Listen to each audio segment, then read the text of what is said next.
Hi, I'm Zayra Garza. We're here at the premiere of American Animals at South by Southwest 2018. Let's roll it.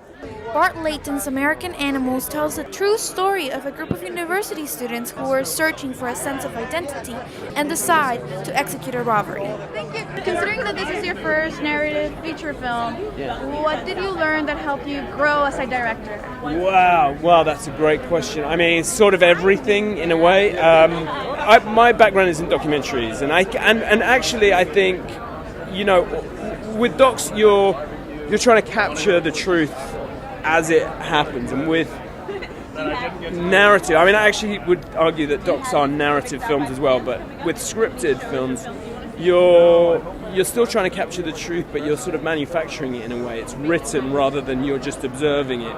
But I think that drawing on that sense of, being able to look at something and do I believe it or do I not quite believe it, in terms of whether it's the performance or something that I've written, a line of dialogue, and then you hear it spoken by a brilliant actor, and either it's like, wow, that works, or, maybe it doesn't, maybe it doesn't feel authentic. So, but in terms of how I grew, I guess, I was nervous about not knowing, what to tell the actors and where to put the camera, and my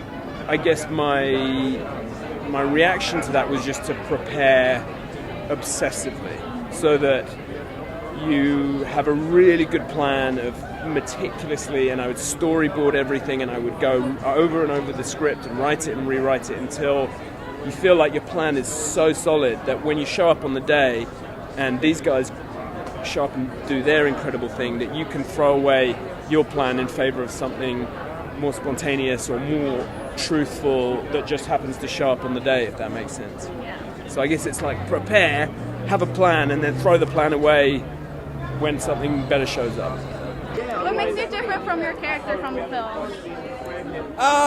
Eric is very reserved. He's an observer. I think in my life I'm a little bit more, I got more energy. You know what I mean? He's a little bit more quiet and contained, and I think I'm a little bit more excitable in a way. Yeah, I'm a lot different, I think.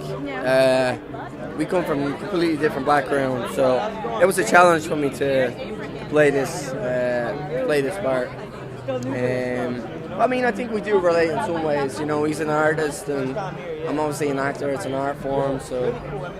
I don't know, it's hard because for me, I like to kind of make sure that I feel like I've put some of myself into any character that I've played, so it's kind of hard. That'd be a tough question to answer because I feel like the way I played him was infusing a little bit of my own self and what I would do in those situations, So, how am I different? I guess I'm not as dismissive. I guess the way that we portray my character, he's kind of dismissive of a dumb idea or something. I'll kind of just stir in it a little bit. I'll let somebody speak their piece a little bit, hear them out, but my character's quick to call shenanigans, which I wish I would do sometimes more, but I don't, and I probably should. But yeah, I guess that's how I would think we're different. If you were to indeed execute a robbery, what would cause your downfall, or what would make you the perfect thief? Wow, what would make me the perfect thief? My charm, you know what I mean? I'd be able to walk right in there and talk them out of their gold. Yeah. And what would be my downfall? I don't know. It's a crazy question. I don't know. Impossible. I don't know. Yeah, they couldn't get me. Too fast. I'm a good pickpocket. You're a pickpocket. I'm a very good pickpocket, What makes you a good pickpocket? I could tell you right now, I have your phone in my left hand here. Distraction, innit? I mean, if you distracting someone, you're searching for the phone or something, so it's all about distraction. Acting. Yeah. Okay. No, I don't think I would succeed. I don't think I would succeed at all. I do not recommend robbing any establishment. I think that my downfall would probably be the fact that, I love to act. I love doing it, but I feel like in real life, if I'm like in a situation like that and I'm trying to just be really chill about it, you can see it in my pupils that something's going on. So I feel like someone would look into my eyes and be like, something's wrong here, and I would just get caught. I wouldn't even have to say anything. I would just have the aura of like caution tape. Caution tape would just be wrapped around me. So you figuratively.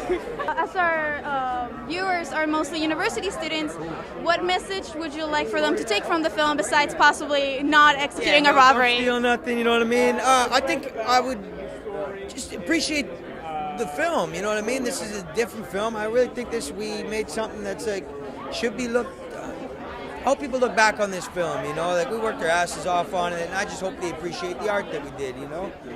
Enjoy it. I mean, you know, and just get into that world and give your time to it for the hour and a half it is, and you know, hopefully it educates and you know, sends a message as well. Else in the Take from the film. follow your dreams. Yeah, I mean, don't do that. I don't think. I think, you know, like have fun. I mean, you know, obviously these guys got. I don't want to ruin too much of the movie. It's hard to talk about the movie and not ruin any of it. Other than robbing, you know, orchestrating a robbery of any sort, I feel like, you know, being productive. You know, following your dreams. Find a hobby or a sport, you know. If you like chess, play chess. If you don't like chess, don't play chess, you know, but find something. Play basketball, you know. Yeah. Rich experiences. I mean, I think it'd be really interesting to know what, you know, it's about students who are at university and they're in their early 20s and they are in search of this so-called special life that they believe that they've been promised somewhere along the way, and they're in search of an identity, and I think that is something which, like, it's not just millennials, it's something that we all feel, you know.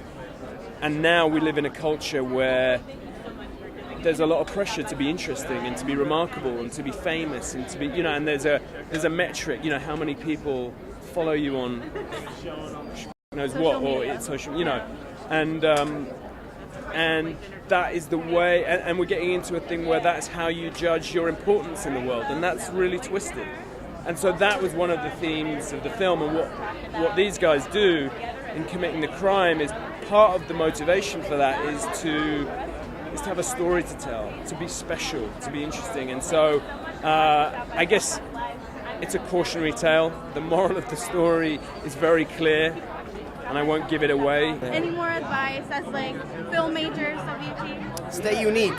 Stay unique. Yeah, be yourself, and you know, I'm not an expert. I've just got through being myself, and I'm still trying to get through being myself. You know, that's unique. Being yourself. Just be you, you know what I'm saying? Just do you, and don't follow no rules. Just do your thing. Yeah. In terms of the filmmaking piece of it, you know, my advice would be, you know, the hardest thing is just to start. You know, it's like that thing of a journey of 1,000 miles that started with a single. You know, as soon as you sit down and you start writing, or if you want to make a documentary and you start filming, that's the kind of hardest thing, and then everything flows from there. So I guess my advice is just start, and then the rest will follow. And you know, and it doesn't have to be perfect. You just have to enjoy it and make some mistakes, and then, you know, figure it out as you go. But I think that is the thing, is, you know, once you start to get a sense of that actually you can write a screenplay, or you can, you know, make a documentary, and, you know, just know what the story is that you want to tell.